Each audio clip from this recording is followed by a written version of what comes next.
Nice sound.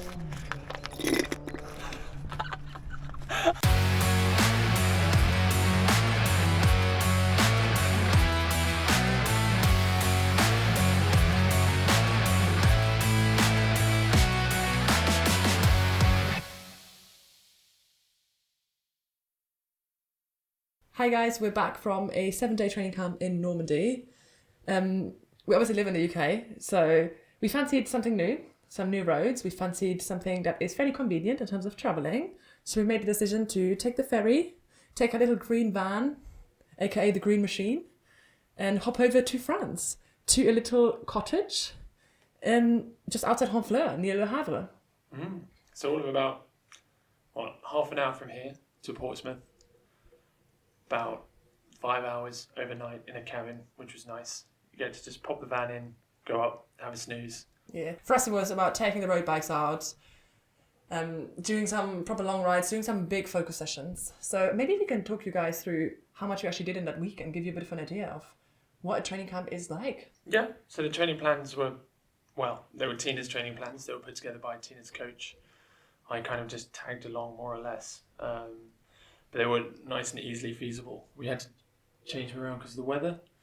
I had to do some readjustments, but I think the key there was just making sure that the recovery days are in the right places and not feeling like, especially early on in the week, you have to jam all the hard sessions close together because you feel fresh at the start, you feel ready to go. And then actually it turns out that it's quite difficult when you're a bit more fatigued, even from longer, easier sessions later in the week, to really hit those A sessions hard. So having a clearer plan and trying to be, to a degree, adaptable with that was quite important. Yeah, you've got to keep the grand scheme in mind when you're in a training camp. Obviously, there's a lot of load on your body. There's a lot of back-to-back sessions, so you've got to make sure they work in a way that give you enough recovery, but also keep it enjoyable. So yeah, we had a good sort of 3 or 4 days of continuous hard training, followed by an easier day, followed by a big key session, which was the big brick session. Okay, so it's Saturday. 6 days into our training camp, and we're doing a big brick session, so the main focus session this week. 90k along one of the sort of cycle paths here by the River Seine. It's really nice, 8k long stretch with no cars, so it's amazing. So I'll do like 6 laps. I think Ollie's going to do 4. Yeah, do about 60k, Tina will do a full 90. Yeah, and then we'll be fairly steady, but we'll get back and then quickly change over shoes and just get going for a 15k kind of tempo-y run. Maybe just a nutrition practice, right, and a bit of well, I want to see whether I can push a good steady pace on the bike. In theory, I've practiced it a lot on Zwift, and I sort of want to do it on the road, sort of aiming for about 250 watts for the sort of 2 hours 20 or so. And then we're based at the van. It's a good thing of having a van. You just dump the bikes there and then go for a run. Good stuff. Should be good. Cool. See you after. Bye. A few moments later. So, done the brick session. It was hard. I mean, when we Words? can't talk. Words? No words. No, we were not No very words fresh, to describe. obviously, because 5 days of training camp. But actually, it went really well. I was happy. Did the 90k in like 2 hours 20. Sort of averaging 247 watts, which I'm really happy with. And I actually felt good all the way. I was wearing my old tri-suit, this one, because my new one is currently being produced. And I had a lot of chafing on the bike, so it really, really hurt my, between my legs. It was really painful. You can say groin, Tina. My groin. Yeah. Is that the word? Groin? Yeah. Crutch? Groin? Crutch, either. Well, Really it hurt my happy. groin. So that was a bit uncomfortable. There was a lot of like shuffling about. But yeah, still kept the watt steady, made the most of it. It's a bit of a boring stretch. It was a bit of a mental exercise as much as it was a physical one, because we kept going up and down 6 times to like stretch along the river, and the only exciting thing was a bridge It was very pretty. and some though. mud on the road. Other than that, it was just like It was very pretty. very monotonous. Very pretty. Good road. Yeah, Ollie did a good job as well. I did.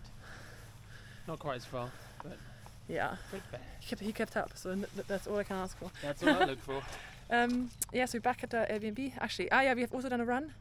Run was 15k, steady pace like zone 2, but it was just boring again. But yeah, really, really pleased though with the numbers, and like that we can just churn out a session like that off the back of a hard week. So we're gonna do a lot of fueling, some chilling, and then go for an easy swim tonight. Time to eat. Yeah, that's primarily time to eat. Bye. Much, much, much later. So yeah, that was a really, really successful day out. Probably like the highlight in terms of the sessions, because when do you ever, especially in the UK, get the chance to ride as hard as you can on UTT bike for 90k? It's just impossible. Yeah, it was good. Really good in terms of the nutrition too. Yeah, did some really good running as well. So the focus of running was more sort of building on the tempo work that we've been doing this winter.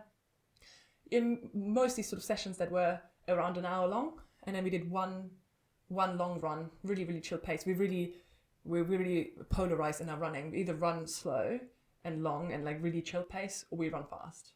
But so that was like this nice mix. So often you end the run and you actually feel still really good because you haven't overdone it. Yeah, actually, one of the big reflections we both took from this training camp is that, wow, there's so much time in a day when you're only training and not doing work and other things. Usually, Oli and I obviously both working full time, we have all these constraints on our lives and all these things that we need to juggle. And this training camp was literally just training and relaxing and like watching some movies, reading books. So I think that was one of the highlights of training camp for me, in that I think that's the shift that it takes. You end up taking time to just focus on the training, and that's it.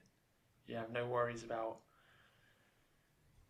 work or extra commitments. I mean, for some people as well, it's a really good social opportunity. I know a lot of people go away on group training camps as well, which is wonderful because you can do that as a gang really. But for us, I think over this week it was actually, even though I did more training than I'd done in months and months, I felt more relaxed in myself coming home from that holiday than I have in many other holidays where I've just kind of gone away. So it was very restorative, and at the same way, hopefully quite beneficial. I guess we'll find out when the actual racing season comes. Yeah, all in all, it was a really good training camp. We did a lot of training, over 30 hours, over 7 days. And we had a lot of time for recovery. We had a lot of time to spend with each other, which was really amazing. And it really actually did feel like a training holiday. So I think goal achieved. Goal achieved. I guess we'll see what comes next. Yeah. Kreischgau. 6 weeks to go. So Carol packed. You can see our fleet of bikes in the back, stacked up, waiting for us to leave tomorrow morning. Couldn't believe all these bikes would fit in here. There's probably even space for a fifth bike on the left-hand side. Well, we don't need a fifth bike yet.